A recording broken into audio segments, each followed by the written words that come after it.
Hey everybody, welcome to The Warp. I'm Jack Reeder with Future Pastimes, and it's the Cosmic Encounter Alien of the Month for January 2024, and that alien is Tortoise. This is an alien from Cosmic Eons, and Cosmic Eons is the 6th expansion for Cosmic Encounter, and it was designed by original Cosmic Encounter designers Bill Eberly and Peter Olatka, and they famously had this idea of designing mostly aliens that would break the game and introduce a new mechanism to help refix it. But Fantasy Flight was not crazy about that idea, so they ended up kicking it back to the designers a couple of times, and then Bill and Peter brought in me, Bill Martinson, and Jefferson Crow to help try to revamp the aliens to make them a little more palatable for Fantasy Flight. And I think by and large, we were successful in that endeavor, and I do like that expansion, but it's got some really wild and crazy ideas in it, some very advanced aliens, and a number of aliens that have a lot of tiny text on the sheets. And so that's the reputation that the expansion has, which is well-deserved. And Tortoise is definitely one of those aliens that has a lot of tiny text on it. It's got a lot going on, but it's actually a very easy alien to understand.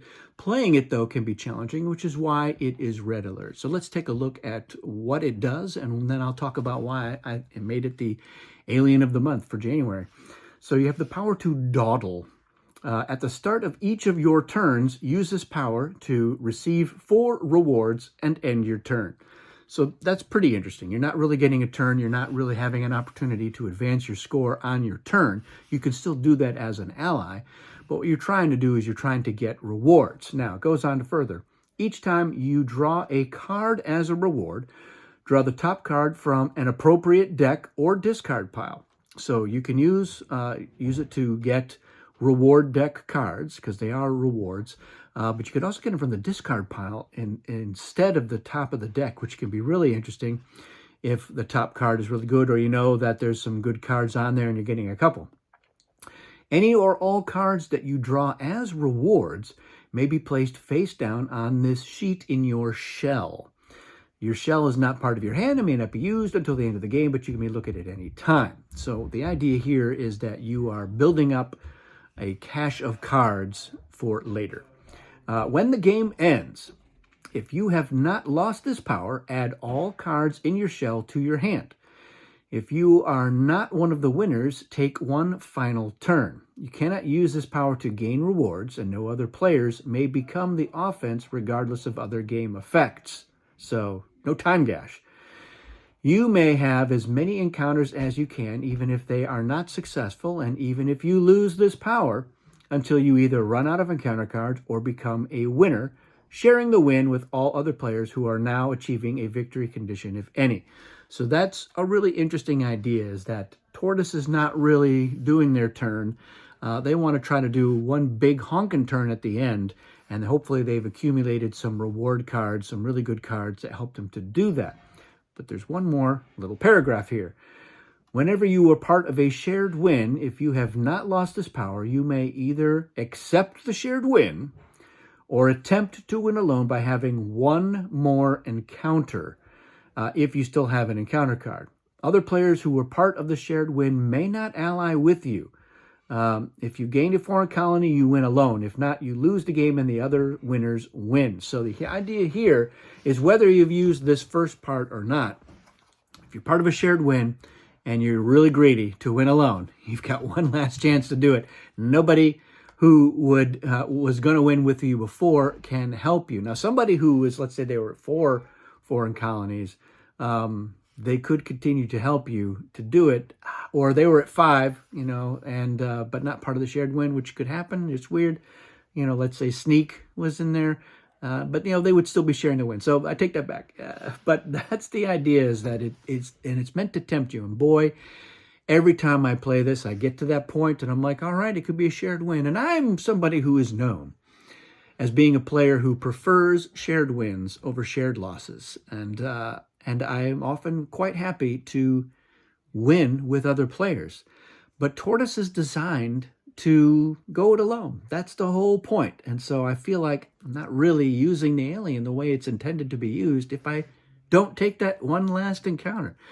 So this has backfired against me many, many times, but it's so enjoyable, and I love the challenge, and I want to do it. So that's why I love Tortoise. I think this is a fantastic alien. Now, some people who don't like Machine, for example, and I can think of one or two people, they probably don't like Tortoise, but again, it's not doing it throughout the game. It's a little less obnoxious than Machine is. The idea here is that you gave up all of your encounters and your turns earlier, and at the end of the game, you're doing them then. So you're not really adding in a whole lot more. I mean, you might have way more encounters at the end than you would have had in a normal game not doing this. But again, I think it's a small point that's not worth quibbling over. I think it's a lot of fun. It's very cosmic. It's very unique, even though it does have that machine-like quality there at the end. But the idea is it's to get you back up to the point where you can share the win. And then, do you go once more? Do you go one more, knowing that you're probably going to be facing everybody? Have you saved up some of those rewards, the really good ones, for that last win, or did you squander them earlier? That's the question, and that's what makes Tortoise so much fun to play. So I love Tortoise. I think it's a great alien. I think this alien alone is worth getting Cosmic Eons, but there's a lot of good stuff in that expansion. And I think that it's a lot of fun. I love the artwork on that too. It's really amazing. It feels, like mythological in terms of it. The whole the world is on the back of a turtle kind of a thing. I get that vibe from this. So it's just a really amazing piece of art. And I get excited about it when I'm dealt this and have to choose between this and something else. And this is almost certainly going to be the one I pick. And you can see why it's red alert. I mean, it's got that sort of thing. How do I really effectively do this? If I'm getting rewards, do I put them all in the shell? Do I take some of them? There's a lot. And you should know what kinds of things you can get into. And, the reward deck is really something that makes this special. So when I play Tortoise, I try to be on the defense all the time and help the defense win to get more rewards. If you're playing with a high player count, you're probably not going to get a lot of turns to skip. So that's going to be a factor as well. Tortoise certainly more powerful in a lower player count game because they're going to get skipped over more times and get those 4 rewards. So something to think about. But I typically play at a pretty high player count. 5 is usually as low as it gets. It's typically more like 6 and usually 7. I still will pick Tortoise because I like it. Again, if I'm helping the defense out, then we're prolonging the game by and large. So that's my 2 cents on it. Let me know in the comments, what do you think of Tortoise? And certainly let me know if you have had a chance to play Tortoise or see Tortoise in action. How did that go? Did they get the solo win? Did they just settle for the shared win? Did they have no choice? They're like, well, I'm out of cards now, so I can't go for the solo win, but at least I managed to join the other players. This is a way to get everybody to win the game. It's one of those cosmic bucket list items. Everyone wins. It's not easy to achieve, but it is possible. And there's a few different ways that it can be done, but Tortoise is one of the ways, and I have seen it done. I have joined in on a win with Tortoise, and so 6-player game. I was the odd man out. They drew my color. We are all at 4 colonies. They drew my color. They all ganged up on me, and they won. But I was like, whatever. I'm going to get my chance to catch up, and I did. So it all worked out in the end. There were no losers in that game. And I know some people are like, oh, it's like kissing your sister or whatever. I don't see it that way. And I have 3 sisters, and I'm not kissing them. But I think that they would agree that this is a pretty good alien, and a shared win among all the players is good because it's so rare. If it happened a lot, that's not that good. And certainly 5 people winning in a 6-player game, you don't want to see that all the time, but it does happen. Anyway, that's it for this video. Thanks everybody for watching. We will see you again soon.